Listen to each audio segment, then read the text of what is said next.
Zoo-wee mama. I'm back with a fresh haircut to talk about Scream, the newest card coming to Marvel Snap right when the October season starts. Scream will be in spotlights alongside Man-Thing and Mobius. So I'm going to give my thoughts on her, whether I think she'll be worth chasing after or not. And we'll just talk about her best synergies, the pros, the cons, and I'll give you 3 deck ideas as well. Now, Scream is actually the card I'm most excited for this season, and I will get into why that is in this video. She is a 2-cost, 2-power card with the ability that when an enemy card moves, steal 2 power from it. But this only works once per turn. Okay, now it's important to note that when an enemy card moves anywhere, it doesn't matter if that card moves to her location or away from her location or on the other locations entirely, it doesn't matter. If an enemy card is moving, she is stealing 2 power, so she's gaining 2, and she's hitting the card that moved with -2.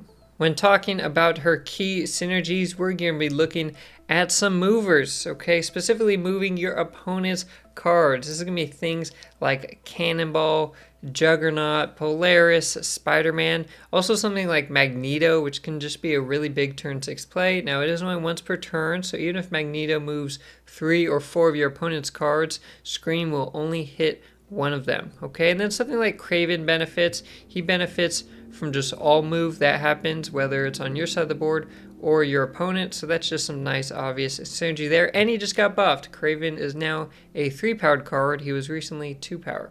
And now what does Scream not like seeing? Well, you don't love seeing Red Guardian. Okay, Red Guardian has been getting so much value recently. I mean, with Madam Web, Aranya coming out, now we've got Scream. Just these cards that come down right before it's time for Red Guardian on curve. He's got so many just great targets. And you play Scream on 2, your opponent could play Red Guardian right on 3, and now you just have a 2-0 Scream that did nothing. That's a bit rough. If you do manage to power up Scream, Shadow King can ruin your day, because not only can they hit your Scream down, but the Shadow King could actually bring the card that Scream stole power from back to its original power. Okay, he can reset it and take down Scream's power. Now, Luke Cage will also do kind of that first portion where he will help reset the power of the cards that you stole from. So Scream will still have her +2, but if your opponent has Luke Cage, you're not getting, essentially +4 power value in that move each time with Scream. To dive further into the good and the bad for Scream, for the good, she has a huge ceiling. I mean, we're going to talk about this more on the next slide. It's insane. Okay, the amount of power she can get. It's similar to Thena, that when stuff happens, she gets +4 power at a time. Remember, she's stealing 2.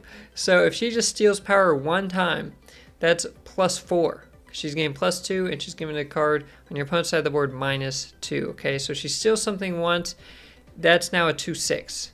If you move another one of your opponent's cards on a different turn, she's now essentially a 2/10. Okay, you really only need to trigger her 2 times to get 10 power value. That is big. That's big, and it's not that hard to do. You just do 2 things. Okay, you don't need to go crazy and do it every turn. You can get that value early, and that's why you can fit it into decks with just a small synergy package. Maybe you're just playing Scream plus Juggernaut and Cannonball, like I mentioned, or maybe it's Scream plus Polaris and Magneto. Just these nice small packages if you want, and she can be a game winner. If you're against a move deck, you probably won. Okay, they probably see your Scream and they just retreat. It's similar to like when you're playing Cassandra Nova and you're against Arishem, and your Cassandra Nova is going to be like 20+ power unless they go ahead and play Loki, and so she just wins the lane.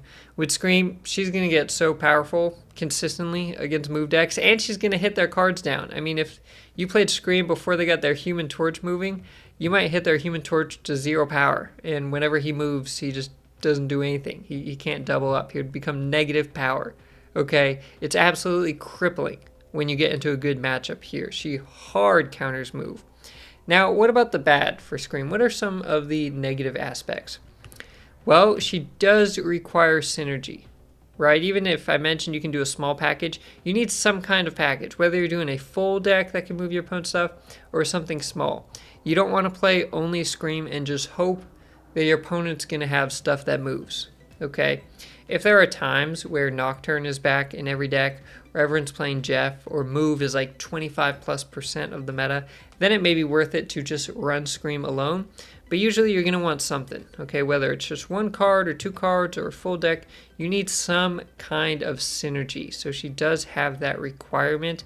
That is, a deck building requirement and limitation. That takes up at least 2 spots in your deck. She is worse when played late. That once per turn is really limiting here. It's kind of like Thena though, where even if you get on turn 5 or 6, if you manage to also trigger and power her up that turn, you can still just get good value, right? Even a turn 6 Scream, if you did play her alongside Polaris or something and your opponent had space to move, she could end up being a 2/6, even if you get her down late. Okay, it's not the worst, but you want her right on curve. You want Scream right on turn 2. And going all in could be a trap. Going a deck that only focuses on moving your opponent's cards, the cards I mentioned earlier, maybe also with like Kingpin and Stegron, that could be a trap. Because while Scream could get really powerful in those, that doesn't mean the decks themselves are really good. Okay, Kingpin isn't a very good card. Just putting a deck together and having all this synergy doesn't mean the other cards are all of a sudden very powerful and good. Okay, you may be overcommitting to Scream. But touching on that, actually, Scream's very nice because Kingpin isn't very good, but Kingpin requires the cards to move to his lane, so it's very obvious. You play Kingpin and your opponent knows you're going to try and move their cards to that specific lane, so they're just going to play in Kingpin's lane early to try and fill it up or, avoid it somehow. Whereas with Scream, it doesn't matter where it moves, so it's less telegraphed, and that makes her a lot better. You maybe don't want to play Kingpin even if you're playing Scream, okay? He's just not very good.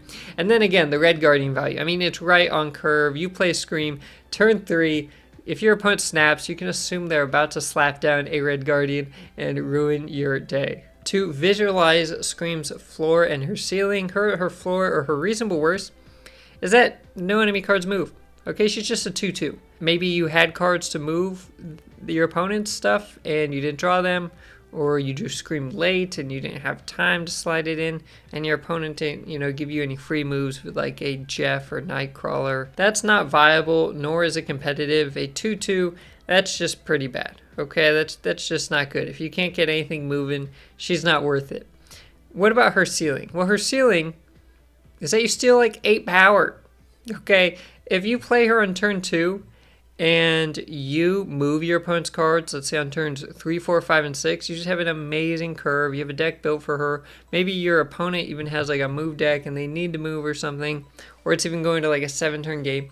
I mean, stealing 8 power, that's 8 power to Scream, and then it's 8 power away from the other cards that she stole from. So that's total plus 16 power.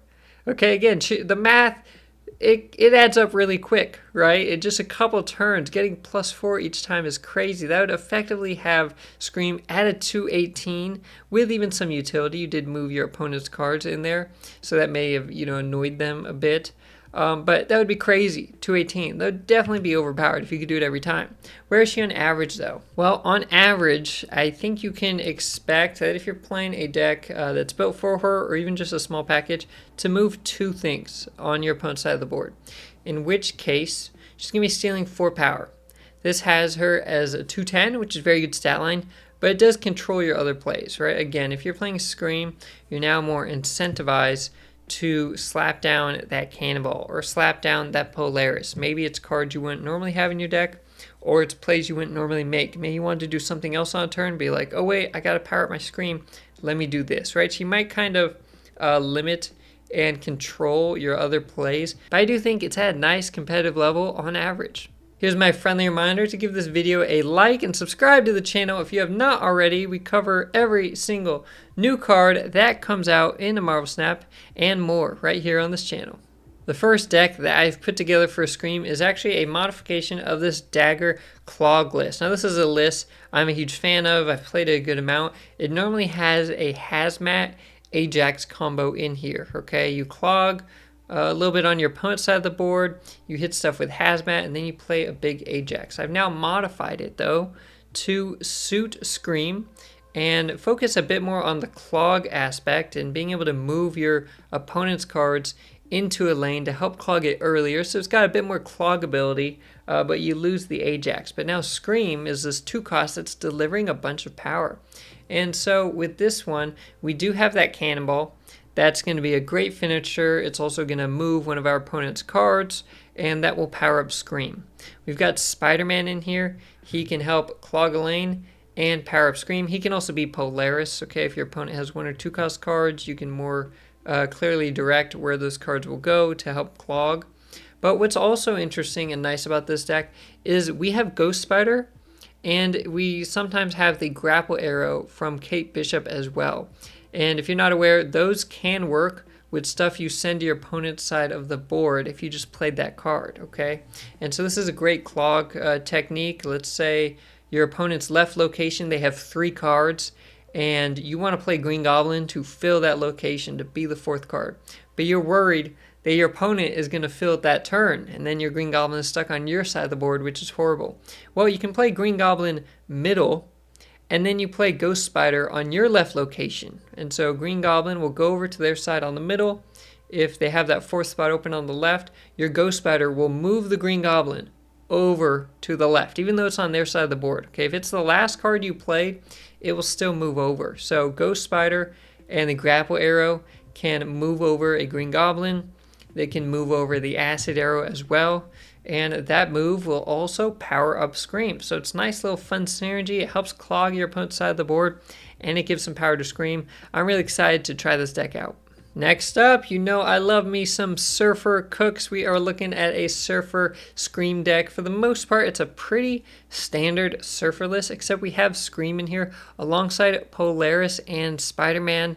One of these cards could also just be Juggernaut if you want, but I like the thought of this list. A lot of the movers are just 3-cost cards, right? Juggernaut, Polaris, Spider-Man, all cost 3.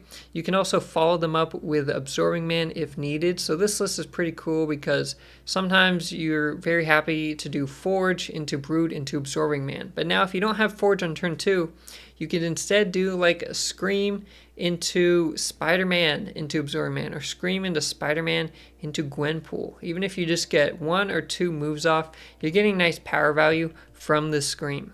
And last up, I've got this Move and Shout list, which is very similar to like a Silky Smooth list, a bit modified here. We're now running Thena instead of Angela, which the list was running back in the day. And we've got Cannonball and Arrow, both 5-cost cards, big finishing potential here. And this list, we'll see how it does. A form of it, a variation, right, of Silky Smooth used to be meta and really good. It really just fell off pretty hard. We do have Silk in here, and she hasn't been great recently, but Craven has gotten buffed, so that does help out Silk. It helps out all the cards on your side of the board that do like moving around, and there's even a few other cards you could try swapping in here, like Captain Marvel, some other moving cards like Nocturne, but we do have Juggernaut, Polaris, Spider-Man, Cannonball, and Arrow. All can move your opponent's cards to power up Scream. So this is a more, all-in deck that I mentioned that may be a bit too much. It may be too much emphasis on Scream and that synergy. You may be sacrificing the deck because of it. But we'll have to try it out, see if it's worth it, see if a Silky Smooth type list can make a bit of a comeback. Now to take a look at Scream Spotlight Week, where she will be on October 1st, alongside Man-Thing and Mobius. Here are the 3 Spotlight variants as well. In terms of being competitive, no. What's going on here? Okay, now I'm excluding Scream. She's the new card. We technically don't know how she will perform. So in terms of being competitive, I'm really just looking at Man-Thing and Mobius, and I do not understand this. Okay, neither of these cards see play at the moment. Man-Thing recently got buffed to have 7 power. He just doesn't see much play still. He's just not worth it yet. You basically need to run him with Luke Cage in most scenarios because every deck has cards that cost 3 or less. Whereas like US Agent, you can run in just a really cheap cards deck, and US Agent costs half as much as Man-Thing. Man-Thing's a tough sell. You can do like a Toxic Spectrum type thing. He's just not needed. There's nothing that needs him. Okay, he's not the worst card in the game anymore, but he's still not good. And Mobius is an okay tech card. He just kind of gets outvalued. He costs 3, he's only 3 power, and power creep has happened. Sometimes he feels like he comes down too late, or he just doesn't do enough. He doesn't stop enough of what your opponent is doing. And so this is weird to me. Okay, not only are these cards not really seeing much play because they're not super good, they're both Series 4. I mean, this is just a low value Spotlight Week. They're both Series 4, 3,000 tokens. You can buy both of them for the price of one Series 5 cards in terms of token value. So it does make me wonder about Scream. Sometimes, not always, but sometimes Second Dinner will put a really good new card in a Spotlight Week with two existing cards that aren't very good because they know the new card is going to sell the Spotlights, basically. Now, does that mean that's guaranteed to happen here and that, Man-Thing and Mobius being together means Scream is really good? No, it's not guaranteed. Does it hint at that? Maybe. Potentially, or they think people will want to get Scream. We're going to have to wait and see, but I am a bit confused by the Spotlight selection here, having both Man-Thing and Mobius, and not just, Man-Thing plus a really good Series 5 card, for example. Now, in terms of the variants, I think they're okay. I think the Scream Panda Studio variant is fine. It's cool. The Man-Thing one is okay. I do think he has some better variants in the game. The Mobius one, he doesn't have too many variants around, and a lot look pretty similar. So this one's actually pretty cool. He looks pretty professional. He's got the tie kind of flying up. It's kind of a cool Mobius, honestly, but it's not like something super epic. So I think it's okay for variants. But again, in terms of being competitive, I'm a bit confused here. This is making me wonder, what Second Dinner knows that we don't.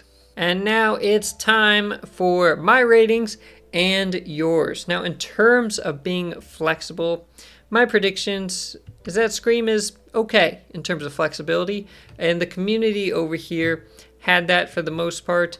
Most people said okay, but there's also a good chunk of people that thought should just be 1 star, okay, bad flexibility, and that should be very niche, okay, and that's probably with that, all movers deck.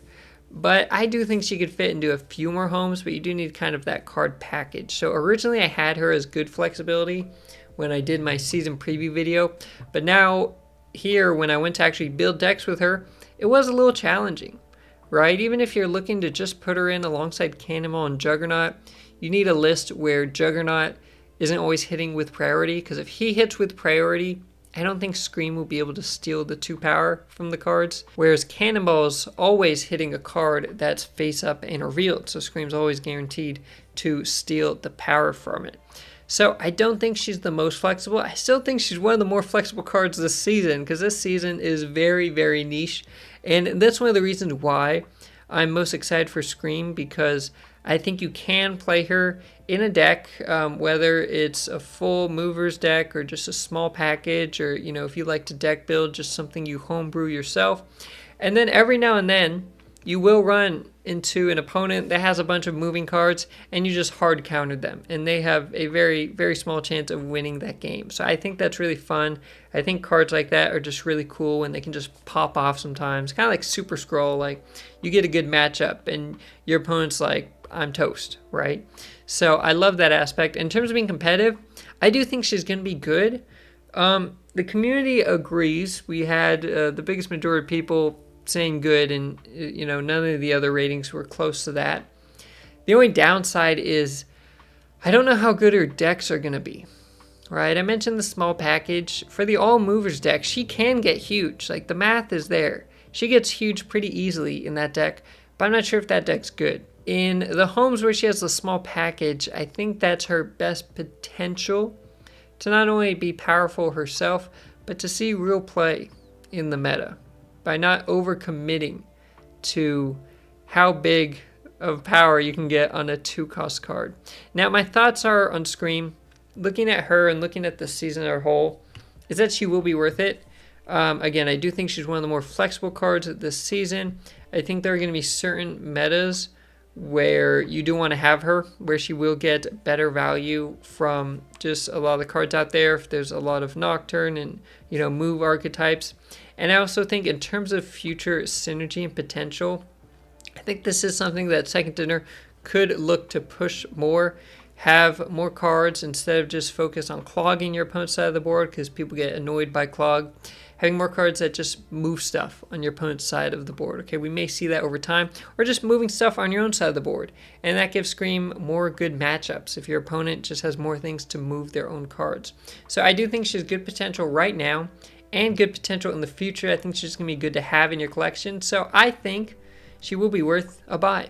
Just some final reminders before we go is that the safe strategy for any new card is to wait a few days after the card comes out to then decide 100% if you're going to buy it or skip it. Okay, if you're like me and you're excited for Scream, the safe thing to do is say, hey, I'm going to have these keys, I'm going to have them ready, but I'm still going to wait a couple days, see what people are saying about her, maybe watch some gameplay, people playing on stream, on Twitch or something, and see how she does. If she seems to be strong and fit into the meta right away, then now I'll go and open. Okay, and the Spotlight is pretty weak, like I mentioned. I mean, if you do need Man-Thing and Mobius and you want them, then go ahead. It's a good week.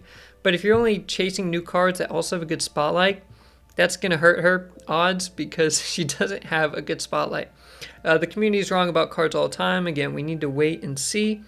We'll have to see how she works exactly. I'm most interested in the Juggernaut interaction. Again, if Juggernaut's hitting away cards that haven't revealed yet, I'm going to assume Scream does not steal their power, but maybe she does, right? We don't know. We are going to have to wait and see on that. Those are just things that, the text doesn't fully explain everything.